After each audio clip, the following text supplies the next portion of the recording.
정우야, 네. 우리 크레일 낚시 찍어야 안 되나? 찍기실라 대답이 없노? 네. 지금 준비합니까? 바로 준비해야지. 지금 구독자분들이 궁금해하는 게 많다. 빨리 찍자. 예, 지금 준비하고 있습니다. 그럼 뭐 준비해야 되노? 형님, 그러면 이번에 그찌 새로 나온 거 하고 그 파우더하고 한번 준비 한번 해보시지. 그럼 형님 찌하고 파우더를 챙겨볼게. 자, 한번 찍어볼까?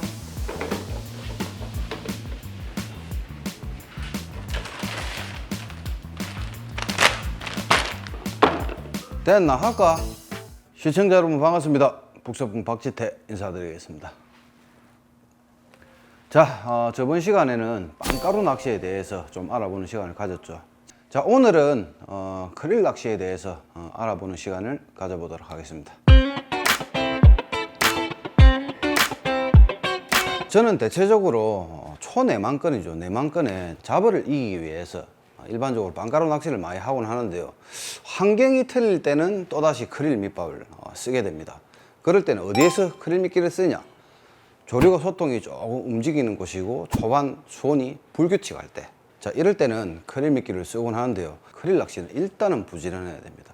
포인트 환경을 잘 만들어야지 잡어가 분산이 되지 않고 내가 원하는 위치 한 군데만 공략을 해야지 정확하게 처음부터 끝까지 똑같은 패턴으로 가져가는 그런 낚시가 크릴 낚시입니다. 첫 번째, 크릴 낚시를 할 때 제가 주로 사용하는 채비법에 대해서 알려드리도록 하겠습니다.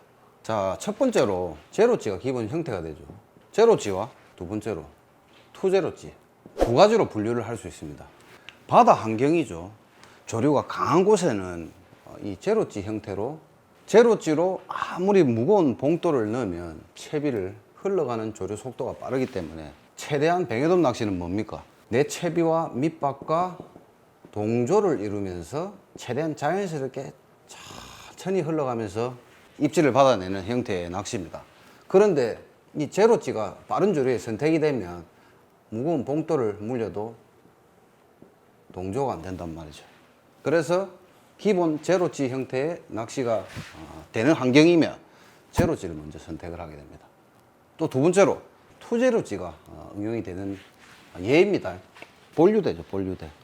추자도나 거문도, 물골이 센 곳이 있죠, 물골. 물골이 강하게 칼칼칼 흘러가는 이런 곳이 있습니다.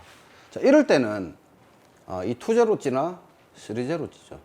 우리가 흔히 말해서 투제로찌 같은 경우에는 투제로찌의 목줄 무게와 바늘 무게가 더해짐으로써 서서히 물속으로 가라앉는 형태의 찌지만은 4에서 5m권 이상이 무봉돌이죠, 무봉돌.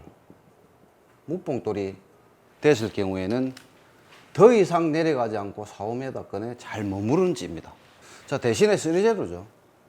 쓰리제로찌는 투제로 부력보다 한 단계 낮은 잠수찌 형태를 이루는 찌입니다. 조류가 거친 본류대죠. 본류대에서는 우리가 흔히 이 조류를 이기기 위해서 뱅에돔은 밑밥으로 띄워서 낚는 어종이다 보니까 이 찌가 채비 정렬 입수와 동시에 서서히 잠겨서 내려가는 찌이기 때문에 이 본류대를 이길 수가 있단 말이죠. 조금. 대신에 이 제로찌는 조류가 조금 안 가는 곳의 지형에서는 이 제로찌가 선택이 되지만 이 투제로찌, 이 쓰리제로찌는 조류가 조금 물살이 있거나 속조류가 강한 곳에서는 이 투제로찌, 쓰리제로찌가 선택이 됩니다. 자, 여기까지는 이해가 다들 되셨죠? 그러면 조류 소통이 없는 제로찌, 제로찌가 선택이 되는 곳을 먼저 설명을 해드리겠습니다. 자, 필드 환경이 조류가 센 데도 있고 조류가 약한 데도 있고 여밭 지역도 있고 수심이 깊은 곳이 있는 경우도 있죠. 일단 낚시를 하게 되면 뱅에돔 낚시는 우선 잡어 유무, 두 번째로 채비가 선택이 됩니다. 세 번째로 밑밥과의 동조. 이 세 가지를 잡어 유무도 봐야 되고 채비도 해야 되고 밑밥과의 내 채비 동조도 시켜야 되는데 이 세 가지 삼박자를 못맡하게 되면 이 크릴 낚시는 잡어랑 하루 종일 싸우다가 돌아오는 경우가 있습니다. 잡어 힘들죠. 잡어 기본적으로 우리가 제로찌라면 제로찌에 목줄에 바늘만 달면 안 되겠죠. 바다 환경은 조류 소통이 없을 때도 있지만은 뱅에돔이 처음부터 부상을 하진 않습니다. 제로치 낚시를 할 때는 항상 이 잡어 유무를 많이 봐야 됩니다. 오늘의 제가 위치인 포인트가 이 잡어가 어떤 종류의 잡어가 어떤 종류 잡어가 설치는지 먼저를 봐야겠죠. 우리가 흔히 제일 힘든 고기죠. 용치 놀래기. 이 진짜 이 힘든 낚시면 용치 놀래기. 자리돔, 아유 감사한 낚시죠. 감사한 작업입니다. 자리돔은. 또 보면 고등어, 전갱이도 힘들지만 이 녀석들은 잡어 분리하면 때가 되면 또 빠지는 잡어죠. 대신에 이 용치 놀래기가 한번 설치기 시작하면 정말 그 포인트 환경이 참 맞추기가 참 쉽지가 않습니다. 그래서 첫 번째로 잡어 유무를 먼저 봐야 되겠죠. 잡어 유무를 먼저 보고 어떤 종류의 잡어가 먼저 이 필드에 존재를 하는지 먼저 봐야 됩니다. 잡어 유무를 보기 위해서는 우리가 항상 얘기하듯이 평가 안경이 필수가 되겠죠. 다음으로 이제 채비가 꾸려지겠죠. 두 번째로 이제 제로찌 같은 경우에 우리가 목줄을 평균 한 3, 4m 내만큼 같은 경우에는 갯바에서는 사실은 0.8은 잘 안 쓰지만 예민할 땐 간혹 쓰긴 하는데 기준을 1호에서 1.2호 정도면 충분합니다. 제로찌 같은 경우에는 여부력이 각 찌마다 회사마다 부력이 다 틀려요. 근데 기본적으로 한 G2, G3 조금 예민한 찌는 G3 정도의 부력을 가지고 있습니다. 이 목줄하고 바늘 무게가 뭐래도 한 G4에서 G5 정도의 이 3m, 4m 되면 이 부력이 기본적으로 이렇게 되어 있습니다. 그러면 조류가 조금 빠르면 어떻게 해야 되겠어요? 내리기 위해서는 수심층에 6m가 나온다는 가정을 할게요. 목줄이 3m가 들어갔습니다. 그럼 이 3m를 그냥 내릴 수가 있겠습니까? 못 내린단 말이죠. G7에서 G5 정도 기준을 되는 봉돌을 선택을 합니다. 조류가 조금 빠르다 싶으면 G5 정도 하나를 물려줍니다. 대신에 조류가 늦다 싶으면 G7, 조류 유속에 따라 G5, G7 정도의 봉돌을 조류가 조금 빠른 경우에는 바늘 상부 위에 한 1m 부근에 물려주는 방법이 좋고요. 잡어도 많이 없고 내 채비를 서서히 자연스럽게 내리고 싶다면 조수고무죠. 조수고무 요 밑에 한 개 물려주기 좋습니다. 그럼 이렇게 채비가 선택이 되었죠. 다음 세 번째로는 밑밥과의 동조입니다. 평가 안경을 끼고 어떤 잡어가 있냐 보고 밑밥을 발 앞에 분리를 해봅니다. 분리 밑밥이 들어가야 되겠죠. 분리 밑밥이 들어가고 내가 원하는 20m, 30m 부근에 뱅에돔이 있을 거라고 핀포인트를 예상해서 잡는 거죠. 캐스팅을 먼저 하고 후 밑밥 주는 경우가 있고 밑밥질이 되고 나는 캐스팅이 자신이 있다. 원래라면 밑밥을 먼저 투척을 해야 됩니다. 투척을 한 이후에 5초에서 7초 정도 타월을 주고 내 밑밥이 들어간 그곳에 캐스팅이 돼야 되겠죠. 밑밥을 준 이후에 5초에서 7초 정도를 타월을 두고 왜 어신지를 던질까요? 밑밥이 내려가는 속도가 크릴이 동물성 밑밥이 들어가게 되면 밑밥이 이렇게 들어가는 속도가 있습니다. 내 어신지의 목줄 무게에 바늘 무게에 봉돌 무게까지 계산을 한다면 밑밥이 내려간 이후에 약 한 7초, 빠르게는 5초, 빠르게는 7초 이후에 캐스팅이 돼야지 밑밥과의 동조를 이룰 수가 있습니다. 이해가 되셨나요? 그런데 이제 제일 가장 어려워하는 숙제가 뭐냐면 아무리 발 앞에 밑밥을 주고 멀리 한 30m 캐스팅을 했는데 잡어가 계속 나간다. 진짜 피곤하죠. 이렇게 되면. 그런데도 어쩔 수가 없습니다. 이거를 극복을 해야지 크릴 낚시가 가능하게 됩니다. 요 뿌리 갖고 잡어를 분리했는데 계속 잡어가 이 20m, 30m 나간다. 포기할 겁니까? 포기하는 순간 뱅에돔은 못 만나는 겁니다. 이 크릴 낚시는 꾸준함의 연습입니다. 꾸준함. 내가 원하는 포인트, 지정된 포인트에 한 주걱 내지 두 주걱으로 밑밥을 집어를 시키고 지속적으로 발 앞에 이렇게 분리를 해야 됩니다. 이렇게 하다 보면 이 용치 놀래기가 밖으로 안 나가는 이상은 웬만하면 뱅에돔이 한 번쯤은 부상을 해갖고 입질을 해주는 경우가 많죠. 자, 첫 번째로 제로찌를 향한 내만건 조류가 밋밋한 곳에서 낚시를 하는 방법을 설명을 드렸습니다. 자, 이 제로찌죠. 이 제로찌가 이해가 안 된다면 다시 한번 영상을 돌려보면 차근차근 보시면 이해가 충분히 되실 겁니다. 자, 다음으로 2제로, 3제로찌를 이용한 낚시 방법에 대해서 알아보도록 하겠습니다. 제로찌 사이에는 뭐가 있을까요? 제로 알파란 부력이 있고 제로 C 부력이라는 부력이 있습니다. 다음으로는 2제로, 그 다음으로는 3제로. 요즘에는 찌가 상세부력 이래서 제로찌는 제로 알파와 제로 C 같은 경우는 01, 투제로찌죠. 투제로찌는 02번. 요 사이에 투제로하고 3제로 03번이라는 찌가 있습니다. 제가 주로 긴꼬리 뱅에돔 낚시할 때 자주 이용한 찌인데요. 그 이후에 3제로는 04번으로 이렇게 분류가 됩니다. 이 03번, 투제로에서 03번, 04번을 이용한 나비 매듭에 대해서 설명을 좀 하도록 하겠습니다. 간단하게 제가 설명을 드릴게요. 예를 들어 보겠습니다. 투제로찌가 있습니다. 투제로찌는 바다에 던지면 가라앉습니까? 안 가라앉습니까? 목줄 무게, 바늘 무게 없으면 바다에 던지면 안 가라앉습니다. 목줄 무게, 바늘 무게가 정렬이 되면서 서서히 가라앉지만은 봉돌이 없을 경우에는 약 4에서 5m 건에 머무르는 찌입니다. 수압이 있기 때문에 어느 정도 한 4에서 한 5m, 6m건 내려가면 더 이상은 내려가지 않습니다. 제동이 걸리기 때문에. 3제로 찌는 크릴을 어쩌그리노? 크릴을 할게요. 크릴 내려가는 속도하고 거진 동일하다 보시면 돼요. 그러면 3제로 찌가 선택이 됐을 때는 바다에 3제로 찌를 던지면 가라앉겠습니까? 안 가라앉겠습니까? 크릴 내려가는 속도하고 동일하기 때문에 이거는 던지면 가라앉습니다. 각 찌마다 부력이 조금씩 틀려요. 투제로 찌를 넣었습니다. 목줄이 들어가겠죠. 바늘이 들어가고 나비 매듭을 약 한 뼘 내지 반 뼘 위에 나비 매듭을 메었습니다. 제로찌가 선택이 된 나비 매듭은 저부력 반유동이 되겠지만 투제로찌는 뭐라 했어요? 투제로찌 목줄 무게, 바늘 무게가 정렬이 되면서 물속으로 가라앉는 투제로찌입니다. 매듭이 나비 매듭이 없다고 생각을 가정을 할게요.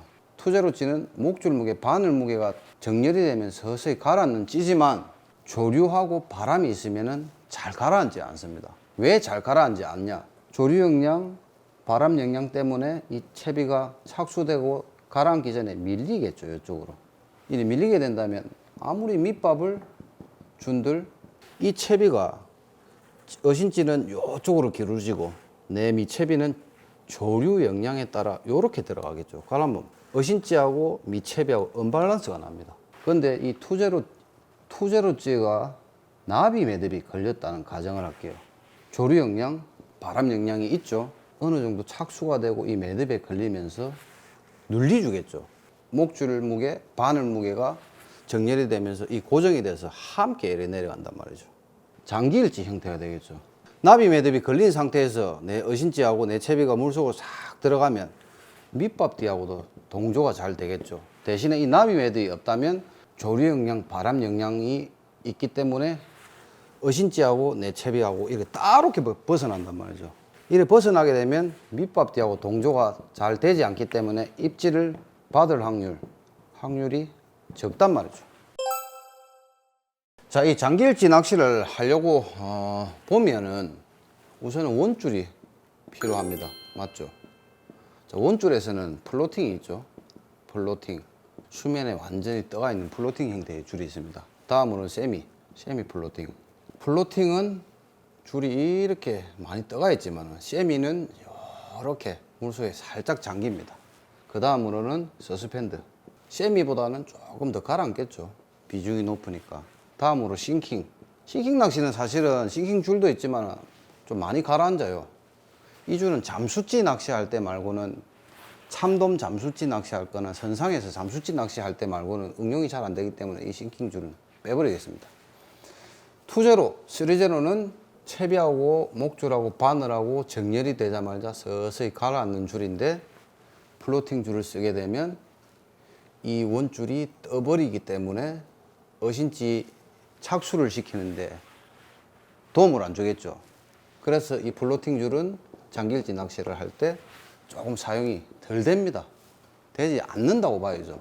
대신에 세미 줄은 플로팅 줄보다 세미 플로팅은 수면에 좀 가라앉는 줄이기 때문에 세미 플로팅하고 서스펜드 이 줄이 많이 투제로, 3제로찌에 많이 응용이 됩니다. 왜? 물속에 가라앉으면서 바람 영향 덜 받기 때문에 어신찌를 내릴 수 있는데 가라앉는 줄이 도움을 주겠죠. 그래서 세미 플로팅과 서스펜드 줄이 많이 응용이 됩니다. 장길지 낚시를 하게 되면 어시는 어떻게 받냐? 착수와 동시에 가라앉는데 시야에 안 보이지 않습니까? 그럼 어떻게 하겠어요? 겁나죠? 아시는 분들은 다 아실 테지만 초심자분들은 찌가 안 보이는데 어떻게 입질을 받지? 바로 궁금해 하실 거란 말이죠. 캐스팅을 한 이후에 여유줄을 풀어줘야 돼요.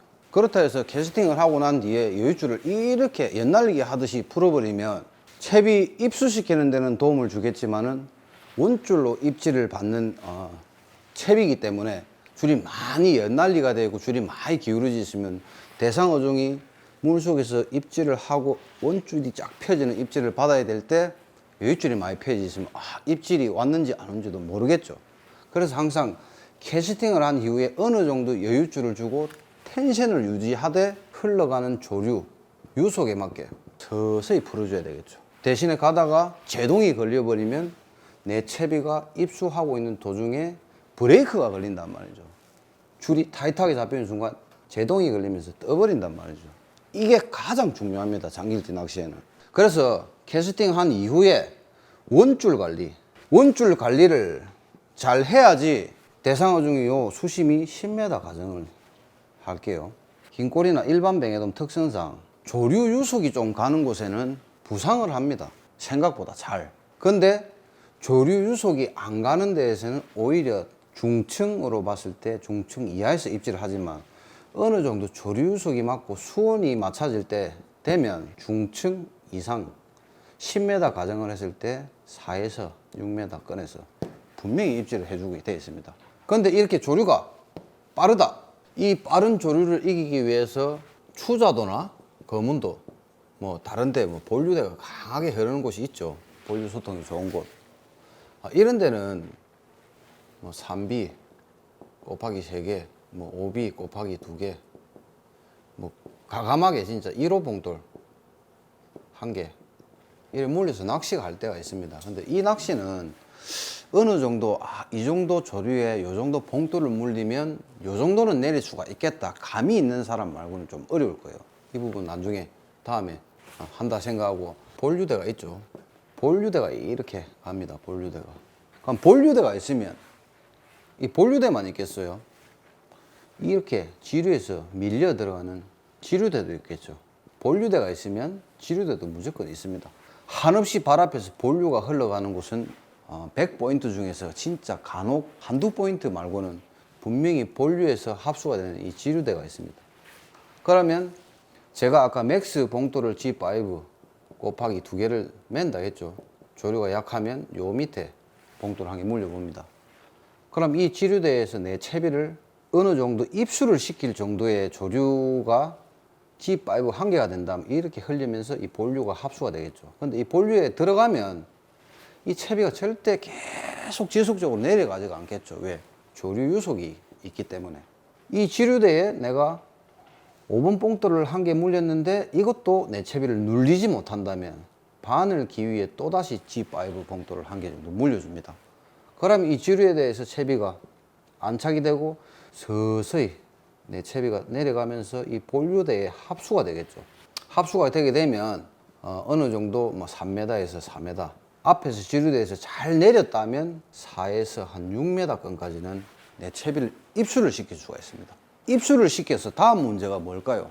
원줄을 잘 조류 유속에 맞게 탈탈탈 잘 보내줘야 되는데 도중에 브레이크가 잡히거나 한번 제동이 걸리면 어느 정도 입수시켜 갖고 흘러가는 본류 초입에서 뻥 떠버립니다. 채비가. 앞에 제가 빵가루 낚시를 알려드렸을 때 구간에 벗어나면 가감히 거둬라 이런 말을 했죠. 똑같은 겁니다. 조류 유속에 맞게 원줄을 방출을 하고 있는데 제동이 걸렸다. 밑밥뒤는 이미 흘러가고 내 채비는 뿅 옆에 뜨겠죠. 안 된단 말입니다. 그래서 항상 본류에 있으면 지류가 있고 지류에 채비 안착 시킨 이후에 이 서서히 본류대로 흘러가면서 밑밥 역시도 가벼운 밑밥이기 때문에 뱅에돔 띄워서 낚는 어종이기 때문에 밑밥이 절대 감성돔처럼 비중이 높은 파우더가 절대 아닙니다. 물 유속에 맞게 이 밑밥이 입질을 받아낼 수 있는 비거리가 멀어지겠죠. 조류가 세면 셀수록. 조류가 본류대가 약하다면 지류에 합수가 되면서 이 언저리에서 입질을 받을 수가 있겠지만 물이 그만큼 세다 싶으면 30m에서 40m에서 입질을 받을 수 있는 비거리가 조류 유속에 강하기 때문에 뭐 60m, 80m에서 받을 수가 있겠죠. 그런데 이 조류 유속에 맞게 60m, 80m까지 4에서 6m권을 유지를 시켜주면서 흘려야지 조류는 빠르지만 멀리서도 입질을 받을 수가 있단 말이죠. 밑밥 조류 유속에 10m까지 안 내려가요, 잘. 대부분 사람들이 대부분 한 30m에서 많게는 50m, 한 50m도 안 될 것 같아요. 3, 40m 어느 정도 흘리다가 보면 입질이 없다 생각하고 아마 채비를 해소하는 사람이 대부분일 거예요. 긴꼬리 뱅에돔이나 뱅에돔 특성상 밑밥에 따라 반응을 해서 올라오는 어종이기 때문에 조류가 세다 하더라도 억지로 봉돌을, 무거운 봉돌을 물려서 내리지 말란 말이죠. 그 뱅에돔이 입질을 하는 한 6m 전후에 내 채비를 밑밥뒤하고 동조를 시켜서 잘 선행을 보내준다면 조류가 흘러가는 선행 따라 줄을 방출을 하다 보면 흘러가다가 갑자기 쏜살같이 후룩 하는 입질을 받으실 수가 있을 겁니다. 그런데 이 참 초심자분들이 이 과정까지 얻기는 사실은 조금 힘들어요. 제가 오늘 알려드리는 거는 이 방법이 이렇게 진행이 돼야지 입질을 받아낼 수가 있다 라고만 좀 생각을 해주시면 좋을 것 같고요. 투제로찌로 조류를 극복하기 어려울 때 이 3제로찌가 선택이 되는데 3제로찌 역시도 진짜 발 앞에서 칼칼칼 흘러가는 본류대가 아닌 이상 G5 두 개로 해결을 합니다. 안 내려갑니다. 안 내려가지만 뱅에돔이 있다는 가정하에 그 수심대를 유지를 시켜주고 흘려준다는 개념으로 멀리까지 흘려보십시오. 제가 다른 분들도 뭐 낚시 잘 하시는 분들도 많이 계시지만 제가 긴꼬리 뱅에돔 마리수를 잡는 이유가 30m, 40m 가면 내 미끼가 살아있을까? 따였을까? 의심을 가지는 순간 채비를 해소하게 되죠. 60m, 80m, 많게는 100m까지 믿고 흘립니다. 가까이서 고기가 입질을 하지 않는다면 멀리서 중층이죠. 10m 가정에 중층이 5m죠. 5에서 6m권 유지를 해주면서 멀리까지 내 밑밥뒤하고만 같이 똑같은 속도로 흘리면 돼요. 이해가 되셨나요? 안 내려갑니다. 그렇다 해서 억지로 조류를 이기기 위해서 과감하게 봉돌을 물려야 할 때도 있지만은 조류를 이기려고 과감한 봉돌을 물리면 밑밥뒤에 벗어납니다. 어렵죠? 나도 어렵습니다. 저도 이 낚시란 게 정답이 없죠. 낚시란 게 정답이 절대 없습니다. 제로찌를 써야 할 때, 투제로찌를 써야 할 때, 3제로를 써야 할 때, 조류가 약하다. 기본적으로 제로찌를 먼저 배우고 나서 투제로찌를 넘어오십시오.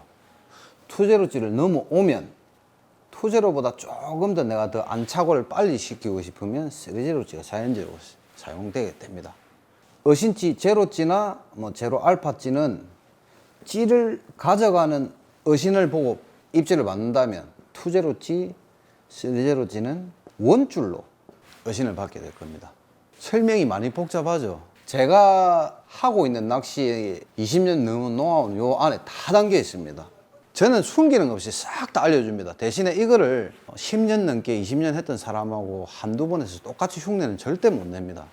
연습만이 살 길입니다. 연습만이 살 길이고 자기 주위에 내보다 조금 원줄 선행을 잘하든 캐스팅을 잘하든 밑밥질을 잘하던 사람들한테 배우십시오. 배우게 되면 언젠가는 고수가 되어 있을 겁니다. 지금 한창 긴꼬리 뱅에돔 시즌이죠. 이 영상이 나갈 때쯤이면 본격적인 시즌이 될 것 같은데 좋은 손맛들 보시길 바라겠습니다. 자, 이제 채비는 이 정도 설명이면 충분히 된 것 같고 모르시면 다시 돌려보고 하십시오. 채비는 이 정도 되면 설명이 된 것 같고 자, 다음으로는 밑밥 배합법에 대해서 설명하도록 하겠습니다.